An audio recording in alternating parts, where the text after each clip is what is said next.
This is the Canon XA20, the successor to the very popular XA10. It's a compact, professionally featured camcorder that's small enough to be carried about and used like a consumer unit, which is handy if you want to be discreet when filming. It's available also as an XA25, the only difference being that you get an HD SDI output jack on the side. There's a consumer-oriented version called the HF-G30, which is almost the same but lacks the handle on top, so it doesn't get the pro audio connections, and it doesn't feature the infrared night shot function which the XA models do. In short, a handful of XA25s would give you the bones of a broadcast TV studio in miniature. The XA20 is the out-on-the-road news-gathering version, and the G30 is the one to use when pro audio is not required. All three models feature a 20 times zoom lens compared to the 10 times of the previous model. They now have Wi-Fi capabilities that I'll come onto in a moment. They can record in Full HD at 50p rather than 50i or 60 in countries where that's the standard. The touch screen is very much upgraded. It's now OLED for brighter, nicer colours, and it's capacitive, so it only needs the slightest touch to operate, unlike the previous model, which you really had to push your fingers across in order to get anything to happen. Other improvements include a broadcast-style zoom rocker instead of a fiddly little toggle, and it can record to two formats, AVCHD or MP4, and, with some very strict limitations, can record to both at the same time, but again, I'll come back to that. The camcorder is now longer and wider than the old version and includes a little toggle joystick next to the recording button. This means you can go through the menus using your thumb rather than pressing your grubby finger all over the touchscreen. At the back, the viewfinder now tilts up by 45 degrees if required, so it's slightly easier to use the camcorder in some situations. Unfortunately, Canon has seen fit not to include any internal memory, unlike the old models which had 32 to 64 GB depending which one you bought. So you'll need to buy at least one and probably two SDHC or SDXC cards, and they need to be Type 10 or faster if you want to use the top quality recording modes. In terms of power, a BP820 battery is supplied. That's bigger than the BP808 supplied with the XA10, but the extra power draw of the screen, the Wi-Fi and all the image processing gobbles up more power than before, so you're still going to need a spare. And the bad news is that the older batteries do not work with this camcorder, so if you've got BP808s, 819s or 827s or compatible ones from other manufacturers, they will be refused by this camcorder when you plug them in. On top of the camcorder, some good news with a standard-sized cold shoe, not just Canon's proprietary mini advanced shoe as they call it. This means you can add standard accessories, and the shoe is duplicated on the handle, so you don't lose it when the handle is attached. Also, the handle doesn't rattle like it used to on the XA10. When you switch the camcorder on, the menus are largely as they were before, but with the addition of some new functions to do with the Wi-Fi and the recording format and so on. The audio setup includes internal microphones on the top here, as well as the XLR audio inputs on the handle.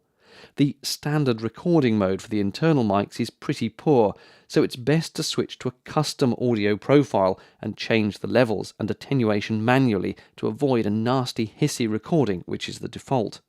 I've included a link to a video explaining how to do this on the HF-G25 in the video description below, and the procedure is the same for this model. On the handle, there are various switches to decide whether you want the inputs to be microphone or line level and whether they need 48 volts phantom power. You can also assign them to automatic or manual recording levels, and if you are doing it manually, you've got these handy dials, so you don't need to fiddle about in the menus to change those when you're recording. In terms of usability, the small control thumb wheel on the back of the old camera has moved to become a tiny dial at the front next to the lens. This means you don't have to move your left hand so far when moving from the lens to the control, and it's quite easy to control the dial even though it is so small. The functions it operates, though, have become slightly more limited, essentially turning it into an exposure control for things like f-stop, gain, and exposure compensation, whereas before it could also adjust the audio levels. And the button to toggle between the options is really recessed and very hard to push, certainly not easy when you're in a hurry. Speaking of manual controls, there are now 5 assignable buttons on the camera body, and you can choose what they do from the setup menus. They are handy to a degree, but largely they only give you shortcuts to the menu functions, from which you still have to prod at the screen to choose what you want. So, for example, you can't simply set a button to turn peaking on and off directly. You have to set it to bring up the Focus Program menu, and then you can select peaking. So the buttons aren't quite the instant shortcuts you'd actually need when recording. The improved zoom range is very handy. Not only does it go up to 20 times, but it starts at a wider angle than the old model of 26.8mm.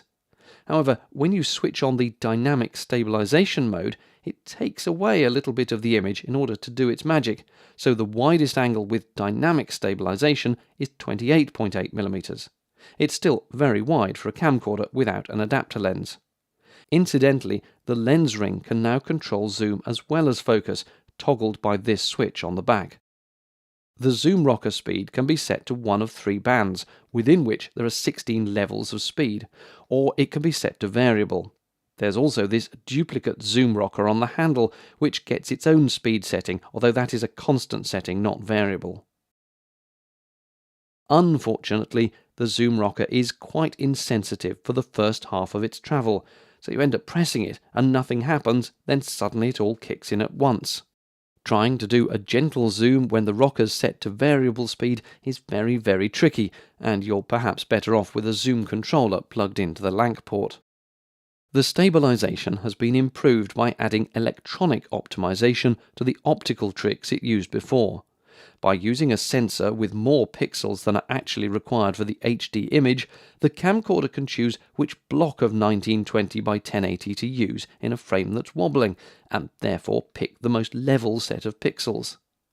As before, the stabilizer has 4 overall modes. There's Off, for use on a tripod, Standard, Dynamic, which is the electronically enhanced mode, and Powered.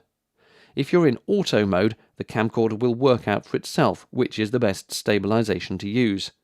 And like Panasonic and Sony camcorders, the dynamic stabilization now corrects for the full 5 axis of wobbling. The image quality is very good, and you can record up to 28 megabits per second AVC HD or 35 megabit per second MP4.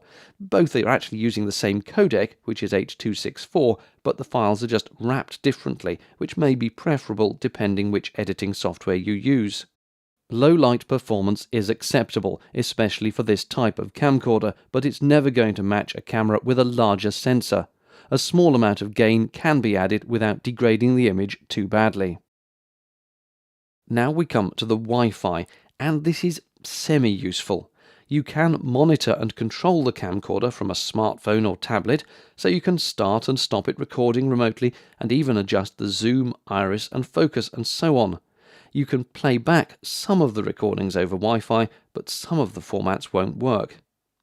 The FTP option sounds great, but in reality it's next to useless, because you can only either transfer every single file on the memory card or every file that hasn't already been uploaded, and in practical terms, both those options may well be the same in many cases. Now just think how long it takes to transfer video files over Wi-Fi. Uploading every file on the card, unless the card's almost empty, will be pretty much impractical. Quite clearly, you need to be able to select which recordings you want to upload, just as you're able to select them individually when you want to delete them, but this isn't allowed. Now there is a possible workaround, which is to copy your high-quality recording to a blank second memory card and make the copy a lower bitrate and then just send that card's contents. Unfortunately, if you record in either of the highest quality AVC HD or MP4 modes, the camera won't let you make a smaller version. You have to start out by recording what you're filming in a lower quality version, and then the camcorder will let you copy a 4 or 3 megabit MP4 version. Then you could upload those smaller copies via FTP, but it's a bit of a mangled workaround that really you shouldn't need to have to do. While we're on the topic, you can't record to both cards at once for a backup if you're filming in the top quality mode. And if you want to use the dual format recording, again, you can't shoot in the highest quality mode, and the dual recording has to be MP4 at 4 or 3 megabits. That's all. So what ought to be brilliant, high quality recording, backup copies, FTP over Wi-Fi, in fact, is pretty hopeless. Other oddities are that there's no live streaming. Granted, not everybody wants or needs this, but if Panasonic's consumer camcorders can do this, why can't these ones? Given that the XA20 is aimed in part at news gathering, you'd think a live stream function for breaking news would be ideal. But no. Other things that are frustrating are that the focus peaking waveform monitor has been taken away, as has the critically useful exposure waveform monitor. It's just not there anymore. It used to be quite fiddly to access, but instead of making it easier, Canon's just taken that functionality off, which is extraordinary for a professional camcorder. In conclusion, there is a lot to like about the XA20. The range has certainly got a lot of improvements over the previous models. Unfortunately, some of the implementation is odd, bizarre or unhelpful, and that's going to disappoint some people who were hoping for a more practically usable package.